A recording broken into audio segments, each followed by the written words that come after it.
Despite looking great on Thursday Night Football, I'm starting to get concerned about Breece Hall's value in Dynasty football. And I'm not. We'll explain why on this episode of the Locked On Dynasty Football Podcast.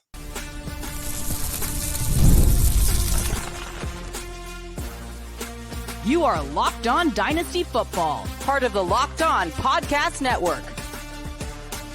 Your team every day. Here are your hosts, Marcus Mosher and Kate Madjuk. Welcome back to the Locked On Dynasty Football Podcast, part of the Locked On Podcast Network, your team every day. We'd like to thank you for making us your first listen of the day. This episode is brought to you by PrizePicks. Go to prizepicks.com/LockedOnNFL and use promo code LockedOnNFL to win $50 instantly when you play $5.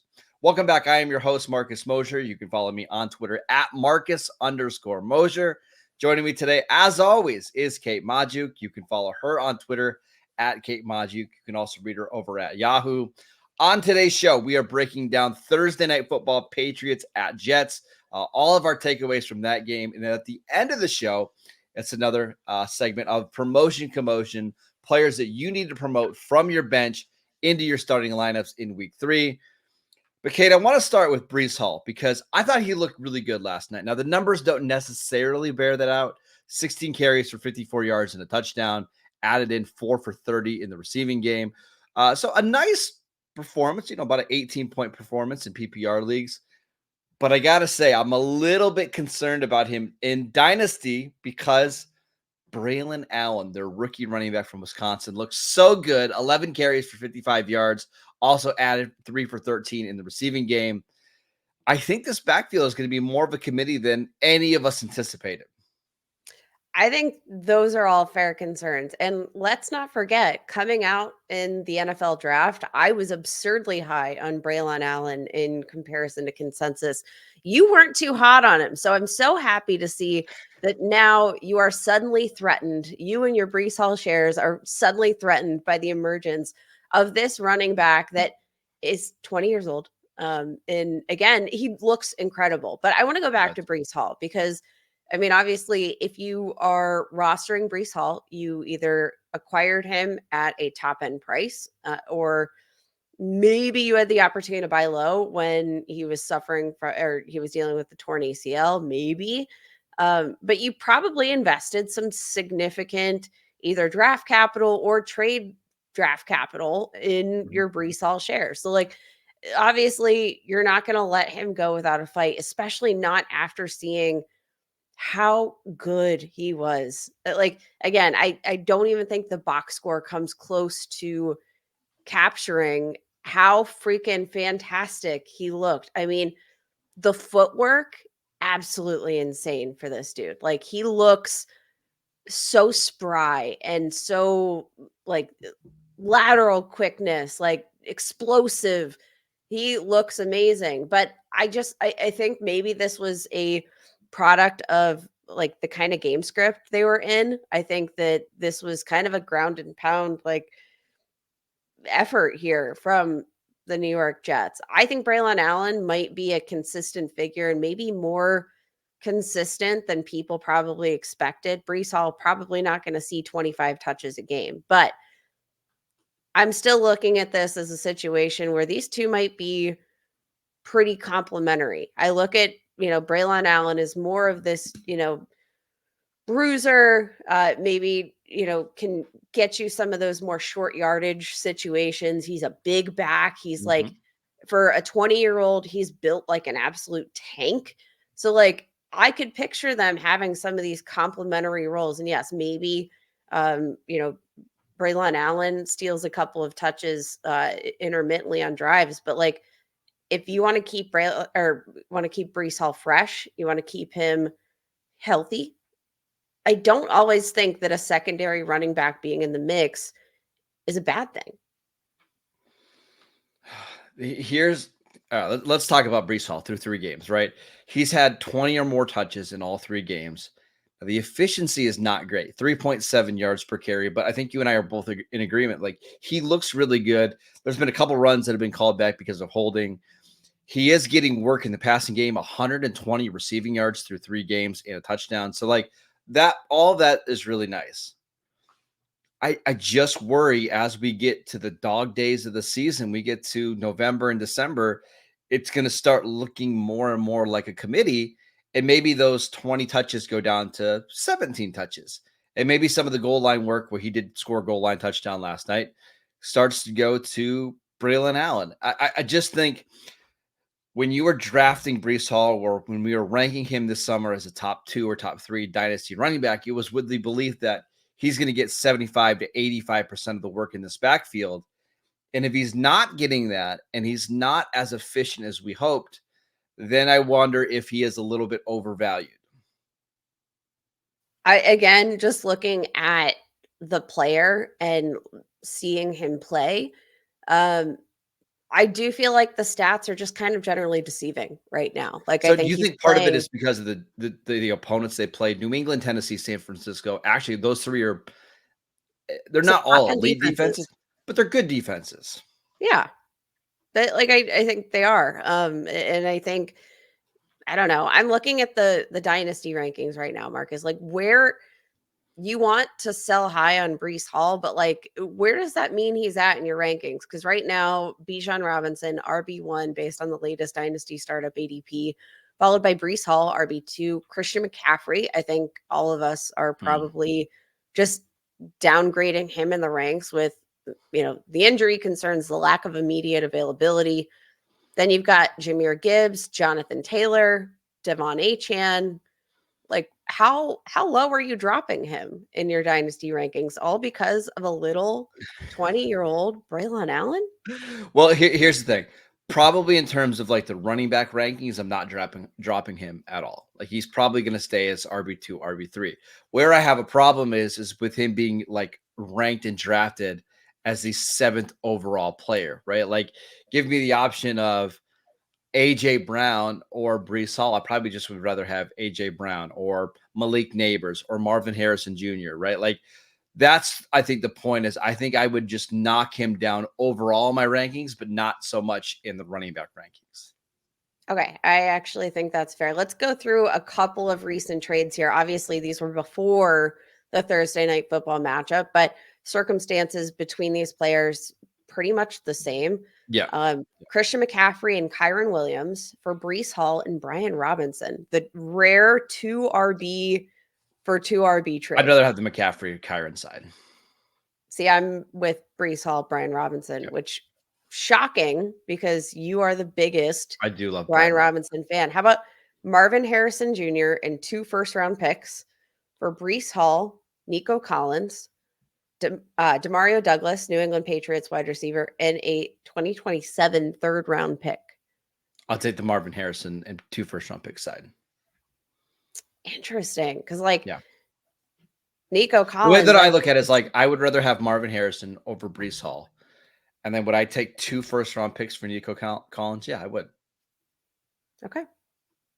All right. Well, that seems to be right around where the market is. And in all of those situations, you are taking the packages over Breece Hall. Yes. I'm not there yet. I don't have that same level of panic. I think, again, the box score, I feel like, is so deceiving for Breece Hall right now that I'm still looking to ride this out. I don't think, the touch volume for Allen is going to be that high every week.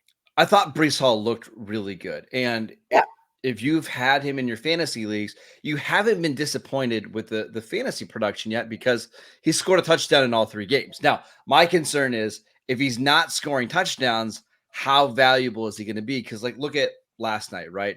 54 rushing yards, 39 receiving yards. It's just not a lot of production on the ground. But again, 54 rushing yards, 29 receiving yards. I do think some bigger games are coming when they're playing lesser defenses. And I do think this offense is trending in the right direction. Like, this is the best that we've seen this offense so far. We'll see about the status of Morgan Moses at right tackle. But if the offense can just become more efficient and more dynamic, maybe it's not a big concern that he's only getting 20 touches a game. But I am a little spooked because I think if you didn't tell me that one of these guys was a high 2nd-round pick and one of them was a late 4th-round pick, I might be confused because I thought Braelon Allen looked that good yesterday, Kate. I just think Braelon Allen is that good of a running back, and shame on the NFL for letting him fall to round 4. Shame. Yeah. Don't shame my team about not drafting that. That's all right. I am. I'm 100% shaming so hard the Dallas Cowboys for passing up. You didn't need to throw out the baby with the bathwater here. You know, I know you missed out on Jonathan Brooks, but like Braelon Allen in the 4th, shame. For more, go visit Locked On Cowboys. We talk about the Cowboys 5 days a week. All right, Kate, let's talk about the Patriots side of things, this is a pretty rough game for New England. We'll talk about the Dynasty impact next. This episode is brought to you by FanDuel. You've heard us talk a lot about FanDuel, America's #1 sportsbook. It is the only sportsbook that I use for the NFL season. I love betting on the NFL. There's so many great bets. They also have Futures Fusion right now. A lot of fun futures bets if you want to go make those. But we actually have something a little bit different for you today. Now through September 22nd, all FanDuel customers can bet $5 and get a 3-week free trial of NFL Sunday Ticket from YouTube and YouTube TV. Then with a YouTube TV base plan, you're going to be able to watch every regular season Sunday afternoon out-of-market game. All you need is a Google account and a current form of payment, and you can cancel at any time. Just visit FanDuel.com to download America's #1 sportsbook. Welcome back to the Locked On Dynasty Football Podcast. We are breaking down the Thursday night football game between the Patriots and the Jets. Kate, let's talk about the Patriots side of things. This was a really rough game on offense. They could not protect Jacoby Brissett at all.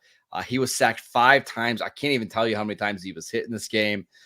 Almost nothing on offense. 61 net passing yards in this game. What's your takeaway coming out of this one?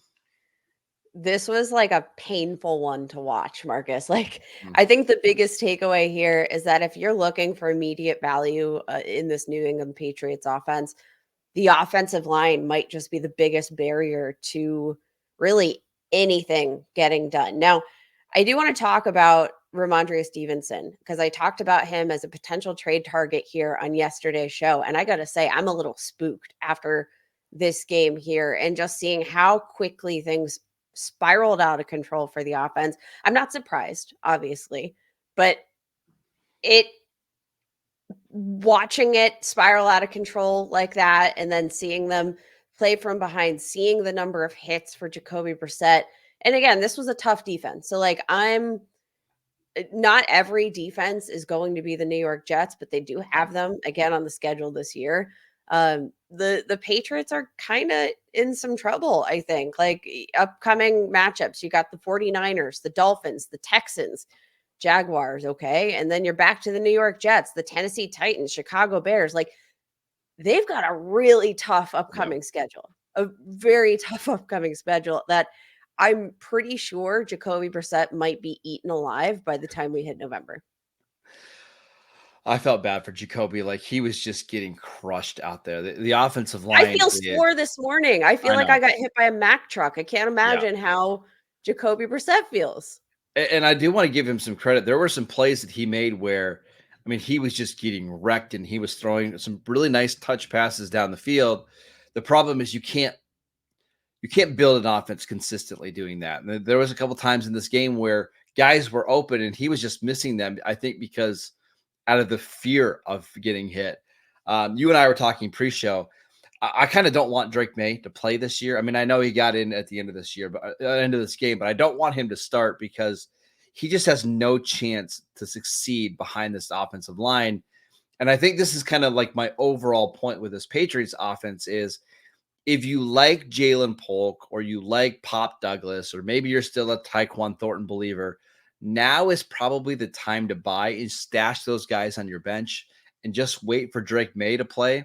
But I don't think you can't anticipate any of these guys being weekly starters for you with how bad the offensive line is and frankly, how bad the offense is as a whole. It's just, this is going to be one of the worst offenses in the league. Yeah, and again, no surprise there, but it does open your eyes, right? Like It's it's just rough out kind of there. hard to envision any room for, passing plays. It's hard to envision any type of game script, especially with that upcoming schedule. So, like, I'm going to be honest, Marcus, after that outing, I might just be like, it might be walking back my Ramondre Stevenson take. And honestly, it's just because I was very excited about the volume that he got here to start the year. Um, but again, like I will say when this, Kate, in your defense, like this game script went really poorly for the Patriots. Like I don't think they're going to be down 14-0 in the first quarter of a lot of these games. And I think the Jets scored their second touchdown like midway through the second. So, you know what I mean? Like I think they're going to be in a lot of these games where they can lean on Ramondre and not where they're with this having to. upcoming schedule, though, I don't know, Marcus. Like for again, 49ers, Dolphins, Texans, Jaguars, Well, like okay, I think like the Jets, Dolphins, Titans. Like like I think the Dolphins and Titans games are like those are great examples of games they're going to be able to stay in because the other offenses probably aren't going to be able to do enough. fair. It's just Now, the other ones, we'll see. I might be a little reactionary at this point, and that's it's hard not to overreact to like primetime matchups. Now, are there any of these guys like if you're gonna buy low on the Patriots, knowing that like, okay, this year's a wash, I'm in rebuild mode. Is Jalen Polk the guy Yeah. that you are going all in on? Yeah, I mean, he's already been cheap.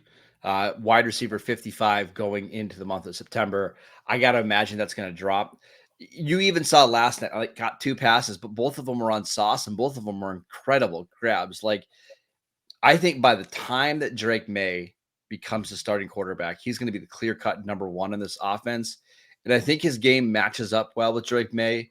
You're just going to have to ride it out being pretty rough for the next however many games until we see Drake May. But Polk is the one guy in this passing attack that I am interested in. Yeah, and I also think Drake May, worth a buy low right now. Because again, I know he came into this matchup; it was a lost cause. I think they're just trying to get him some reps, but already took 2 sacks in limited plays here yesterday. Like I think the Patriots should do their best to protect and keep him out of the lineup when possible. And I think we're not going to project him to start, but I do love that, we saw some of that athleticism from Drake May, which again, we know rushing is king when it comes to the quarterback position. And he's got some of that sneaky athleticism that could lead to some upside in that regard. It's tough to watch that offense right now. They desperately need Drake May to play, but I also understand completely why he's not. Like they can't afford to have his confidence get broken and for his body to be broken before we even get to year 2. So expect New England to try to drag this out as long as possible until at least they can figure out something on the offensive line, because what we saw last night was a train wreck, and it's not fair to any young quarterback to have to try to develop behind that offensive line. So expect the Patriots to change some things around. I wouldn't be surprised if they're active in the trade market at the trade deadline to try to bring in some more talent, because they need an influx of probably 2, 3, maybe even 4 starters on that unit before May takes the field. Kate, let's talk about some guys that we are promoting from our bench or maybe even your waiver wire into your starting lineups going into week 3. We will get to that next. This episode is brought to you by PrizePicks. PrizePicks is America's #1 daily fantasy sports app with over 5 million active members. PrizePicks is the easiest and most exciting way to play daily fantasy sports. Unlike on other apps, on PrizePicks, all you have to do is pick against the numbers, and all you pick is more or less than on 2 to 6 player stat projections and watch the winnings roll in. You can win up to 100 times your money on PrizePicks with as little as 4 correct picks. PrizePicks is the best way to get action on sports in most states, including California, Texas, and Georgia. Download the PrizePicks app today and use promo code LOCKEDONNFL and get $50 instantly when you play $5. That is promo code LOCKEDONNFL on PrizePicks to get $50 instantly when you play $5. You don't even need to win to receive the $50 bonus. It's guaranteed. PrizePicks, run your game. Welcome back to the Locked On Dynasty Football Podcast. We'd like to thank you for making us your first listen of the day. For your second listen, go check out the new Locked On NFL now with 2 shows every single day. First, the madman Tyler Rowland kicks you off in the morning with a double shot of NFL espresso. And then stop by the barbershop with Tony Wiggins for some real NFL talk. Find Locked On NFL on YouTube or wherever you listen to podcasts. All right, Kate, it's our favorite segment of the week. It is Promotion Commotion. Players that we are promoting from our bench or the waiver wire into our starting lineups in week 3. Who do you got? Got to start off the week with Jauan Jennings, who might just be the only wide receiver that the San Francisco 49ers have available to them. Obviously, there's Brandon Ayuk, but like when we're talking depth, it's Jauan Jennings and then nothing else. Deebo Samuel probably going to miss this game with a calf injury. George Kittle now questionable or looking questionable with a hamstring injury. I believe Schefter said that he's not going to play. Oh God, I messed that up. Yeah, so even better for Jauan Jennings. Now, Jauan Jennings at this point in the season ranks 4th in the team in routes run. So that's only behind Brandon Ayuk, George Kittle, and Deebo Samuel. So like he is the next man up that could benefit. And Marcus, I mean, he's got more receptions than Brandon Ayuk. He's got more receiving yards than Brandon Ayuk. Neither of them have a touchdown, but leads this team right now in terms of yards per reception, 14.4 yards per reception average, ranks 2nd on the team only behind Deebo Samuel and yards per route run. I like Jauan Jennings. I like him as a player. Kyle Shanahan really likes him. Usually he's more utilized in like these blocking schemes because that's a really important aspect of his game. A big part of why the 49ers offered him, the extension that he did this offseason. But they're going to need him to step up. And I just want to take you back to a moment where they needed him most. Just last year in the Super Bowl, I would argue that if the 49ers had won Super Bowl 58, Jauan Jennings would have been the Super Bowl MVP. You're not wrong. I mean, you can make an argument that he should have been anyways, even if their team won. But that's a great call. I think if there's any week to fire up Jauan Jennings, it's this week. They're going to probably lean on him a lot. I got to imagine the Rams are going to try to take away Brandon Ayuk. So I think that's a really good call. I've got another receiver. If you're in a PPR league, and I have to mention it really needs to be a PPR league, I think Elijah Moore is a good bet this week. He has 14 targets to the first 2 weeks of the season, 8 against Jacksonville last week. Now, the overall numbers have not been great. 9 catches for 53 yards. So, like, I get it. Not ideal. However, the Browns are playing the Giants at home this week. The Giants slot corner is one of the worst in the NFL. I think this is a game where Elijah Moore is going to see a lot of volume. And again, if you're in need and you're without AJ Brown and Deebo Samuel and whatever other receivers are banged up, and you just need somebody that's going to get some volume, I think Elijah Moore, who is pretty solidly the slot receiver now in Cleveland, is a pretty decent bet. I think that's fair. Also want to shout out here Andre Yoshavash, who's your promotion commotion from week 1. It didn't pan out in week 1. Despite I wasn't wrong, just a week early. It was just a week early because it followed it up last week, caught both of his passes for 2 touchdowns, and actually has been a frequent target in the red zone for Joe Burrow here. TBD on T. Higgins, but this matchup going up against the Commanders defense, I have to imagine even if T. Higgins plays this week, he could be fairly limited, maybe playing fewer snaps. Trenton Irwin also actually leads the team in terms of targets inside the 5 in the end zone, which is Can we stop that, Joe psychotic. Burrow, please?